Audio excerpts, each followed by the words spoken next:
Halo Sobat Bushcraft Loop, ketemu lagi di basecamp saya. Kali ini kita mau uji lebih lanjut untuk tenda Eiger Berganoa ini. Di video sebelumnya sih sebenarnya kita sudah panjang lebar bahas tentang tenda ini, mulai dari framenya yang masih menggunakan fiber. Tapi meskipun masih fiber, ini lumayan tebal ya kawan-kawan. Kemudian untuk pengait innernya pakai cantolan, ini dijaga, yang penting cantolannya jangan patah. Kalau cantolannya patah ini bingung saya gimana cara diikatnya ke bagian framenya. Oke, bagian innernya sudah melekat. Jadi kalau beli tenda yang seperti ini, cantolannya ini jangan sampai patah ya kawan-kawan. Ini kalau patah ini ribet ini. Kemudian kita pasang outernya. Sama dengan outer tenda pada umumnya, ini menggunakan tali untuk mengaitkan ke frame. Untuk mengancing inner ke frame menggunakan klip yang seperti biasanya tersedia di tas-tas kita untuk mengancing di dada. Ini apa ya? Buckle clip ya. Kemudian untuk pasaknya ini ya pasak biasa sih, standar. Ini bengkok ini pasaknya karena saya pakai di medan yang berbatu waktu itu. Jadi saran saya sih lebih baik pasaknya diganti dengan yang lebih baik lagi, kayak yang pasak aluminium alloy, ada lebih murah-murah dan juga lebih tahan. Kalau bagian belakangnya ini saya pasak, ini lucu ya jadinya ya. Jadi saya pakai ini pengikatnya tenda Eiger ini yang untuk mengikat tenda ketika dalam tas. Nah ini saya ikatkan baru saya tarik seperti ini. Soalnya gimana ya tadi ya? Lucu sekali bentuknya ya kalau tidak ditarik seperti ini. Sampai heran-heran saya lihatnya. Nah kalau gini kan lebih enak lihatnya. Kemudian untuk ventilasinya itu ada penopangnya yang diisi dengan semacam besi juga ya. Jadi ini penopangnya nggak gampang melehoi atau meletoi. Di keempat sisi ada tempat untuk menaruh gui lain. Untuk gui lainnya kita dapat 4 biji standar ya. Untuk gui lainnya sendiri sudah dibekali dengan stopper. Cara pakainya itu gampang, cukup tarik bagian depannya dan kita akan dapat yang namanya looping. Looping ini yang nantinya akan menuju ke pasak. Dan untuk yang bagian tanpa stopper itu yang kita ikatkan ke gui lainnya. Jadi kita tarik seperti ini. Dan kemudian kita masukkan pasak dan ya gunanya sih biar bisa diatur kekencangannya. Jadi bagian itu yang saya pegang itu bisa ditarik maju mundur. Jadi mau lebih kencang lagi tinggal dimajuin. Kalau mau dilonggarin tinggal dimundurin. Kira-kira seperti itu cara kerjanya.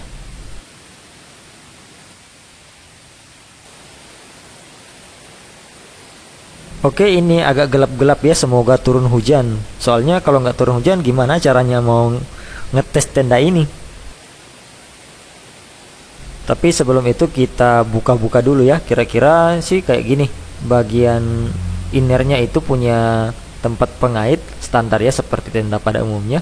Kemudian untuk bagian pintu innernya juga ini ada pengaitnya juga. Jadi outernya tadi ada pengait, innernya juga ada pengait. Kalau untuk camp 1 hari 1 malam sebenarnya saya kurang srek bawa tenda kayak begini ya. Bukan apanya, tapi ukurannya yang besar dan ribet menurut saya. Lebih simpel pakai ponco. Tapi karena mau diuji ketangguhannya dengan hujan, makanya saya putuskan untuk membawa tenda ini sekalian kita uji. Ya, fitur di dalam tendanya standar. Di bagian atas seperti biasa pasti ada cantolan untuk senter ataupun untuk lampu. Kemudian di bagian samping ada saku. Oh iya, dan ini keesokan paginya baru ada hujan kawan-kawan.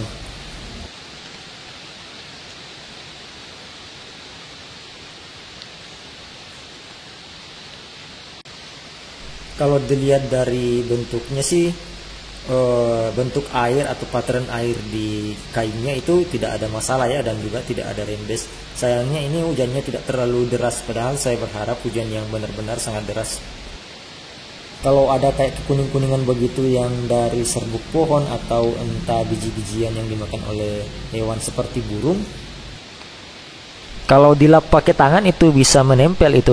Tapi kalau kalian siram dengan air itu bakalan lepas. Tapi kalau macam sudah muncak atau apa sih, nggak mikirin lagi yang kayak gitu ya. Yang penting kering, dilap pakai kanebo, selesai.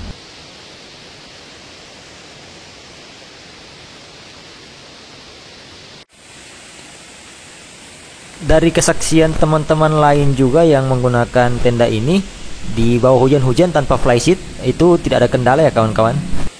Dan ini juga saya coba, tapi meskipun hujannya ini intensitasnya tidak terlalu besar, tapi ya setidaknya bisa dapat sedikit gambaran lah untuk bagaimana performa dari tenda ini ketika hujan.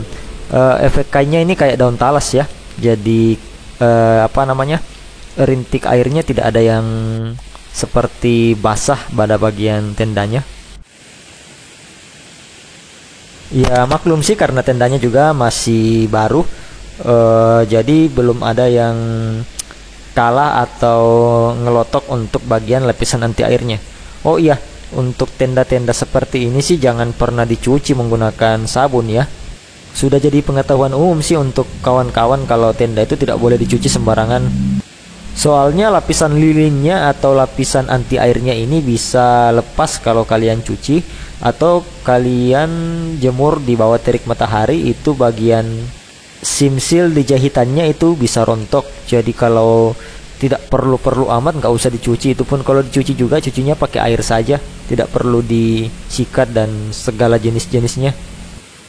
Dan juga ini cukup dikebas-kebas, ini airnya pada jatuh ya kawan-kawan ya, langsung kayak kering gitu, jadi lebih cepat untuk untuk dibersihkan ketika mau pulang dan ternyata masih basah untuk tendanya. Jadi dikebas-kebasin itu bisa rontok airnya. Dan setelah hujan ini sudah muncul matahari pagi. Jadi untuk pengujian hujan skala seperti ini ya pastinya lolos kawan-kawan. Tenda ini untuk satu orang sudah bagus menurut saya. Hanya saja ukurannya yang lebih kecil, kemudian lebih berat daripada kompetitor, yang bikin tenda ini jadi kurang dilirik ya menurut saya. Kemudian karena ukurannya yang sangat ramping, tenda ini kalau saya lihat dari samping agak lucu saya rasa ya. Kalau dilihat dari samping itu lucu betul, kayak gepeng gitu saya rasa. Setelah semalam juga saya tidak merasa ada semacam tembus pada bagian bawahnya, tapi memang bagian samping yang saya raba tadi itu ada semacam embun ya, jadi kayak berembun di bagian samping itunya. Kemudian tenda ini juga diimpor dari negeri sebelah, jadi itu buatan dari negeri Cina untuk tenda ini. Ya semoga kedepannya tenda Eiger ini bisa judulnya sudah bukan Made in China tapi Made in Indonesia. Tapi mungkin karena ini yang harganya paling murah ya, soalnya saya belum pernah cek tenda Eiger yang lebih mahal, mungkin itu yang Made in Indonesia. Jadi kira-kira seperti itu review saya untuk tenda Eiger Berganoa di kondisi hujan-hujan. Tenda ini menurut saya lumayan tangguh dan mampu untuk bersaing dengan tenda Ki yang memiliki harga lebih murah di bawah dari tenda ini. Untuk model dari depan sudah gagah, hanya saja kalau dilihat dari samping kurang sedap ya dilihat, kayak kekurangan gizi gitu. Tapi wajar karena ini memang tenda untuk satu orang. Jadi saya rangkum saja untuk kekurangannya. Seperti yang saya bahas di video sebelumnya, jadi ini framenya masih fiber. Kemudian untuk ukuran yang lebih kecil, malah lebih berat dari merek sebelah. Kemudian kurang luas kalau kita bandingkan dengan kompetitor seperti yang merek-merek yang 1P itu yang malah muat 2 orang di dalam. Kalau ini malah cuma muat 1 orang. Kemudian jahitannya ini sudah kuat, tapi sayangnya jahitannya kurang rapi. Kemudian alas tendanya ya masih pakai terpal. Kalau kita lihat dari samping, ini yang terakhir ya, kalau macam dilihat dari samping tenda ini kayak kayak kekurangan gizi gitu. Tapi info ini cuman selera masing-masing ya. Kira-kira seperti itu untuk kekurangannya. Kalau keunggulannya ya tentu saja tenda ini anti air. Yang paling penting itu yang pertama anti air, efek daun talas dia. Kemudian mudah untuk di setup. Jadi tidak butuh waktu lama untuk mendirikan tenda ini. Jadi memang sangat cocok untuk yang suka solo seperti saya. Kemudian untuk keunggulan lainnya, innernya sudah pakai cantolan, jadi mempermudah untuk mendirikan tenda. Tapi ini bisa juga jadi kelemahannya, karena cantolan itu pastinya bisa patah kalau kita salah penanganan. Tapi menurut saya sih build quality untuk cantolannya ini sudah kuat menurut saya.